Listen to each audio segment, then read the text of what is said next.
मैं पता क्यों परदेसियां दे हक दुआ करदी हाँ। अज मैं हकीकत तुहानू दसनी आ, सुनो फिर। ते मैं हरम शरीफ जांदी सां पई, ते पता हरम शरीफ दे विच काम हुंदा पिया वे, ते यकीन करो पता नहीं रेस्ट टाइम सी 12 दा, मैं वेख्या कि मजदूर थल्ले लेटे ने जमीन दे उत्ते, ते बांह धार के पता घर हुंदे ने ते सराने तो बगैर सोईदा नहीं, ते थल्ले बिस्तरे ते विछाण तो बगैर दमे नहीं पैंदे जमीन ते, कहंदे ने जमीन ते असीं पईए, ते मंजियां होंदियां ने, बैड होंदे ने, ते उत्थे फर्श दे उत्ते लेटे ने, ते ना कोई सराना ना कोई मंजी ना कोई बिस्तरा। ते यकीन करो इनू बड़ा ही रोना आया, बड़ा ही दुख लगा कि अभी मावां दे पुत्तर ने ना अपने पेट दी खातर अपनी जवानी गाल छड़िए अपनी जिंदगी तबाह करते ने, किदी खातर? अपने बच्चों की खातर, अपने पेट की खातर, अपने माँ बाप की खातर।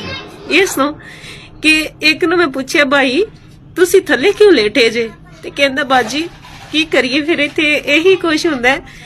ते मैं किन्ना चिर हो गया तुहानू आया नु इत्थे, ते कहंदा बाजी सानू 5 साल हो गए ने, ते यकीन करो सानू कोई दसण वाला भी कोई नहीं कि साडे पिंड दियां गलियां किंज दियां हो गई, साडे पिंड दा नक्शा किंज दा हो गया, अपने पिंड दियां गलियां भी भुल गईयां ने।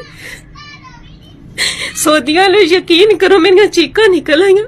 मैं कहा भाई इस तोगे गल ना कर, मेरी गल सुन के ना कोई दुख लगे ना, मेरे पता नहीं मेरे दिल नूं हुरे मेरा दिल ना सके तां वास्ते मैनू रोना आ गया, मेरियां चीकां निकल गईयां तेरी गल सुन के कि इन्ना हौकिया नाल तुसी गल सुनांदे पियो कि परदेसां च रहना सौखा नहीं। बहुत दुखी वीडियो है यार, परदेसां च रहना बड़ा औखा है, बहुत औखा रहना। जेड़े रहिंदे ने ना सलोट दिलों सलोट की आपने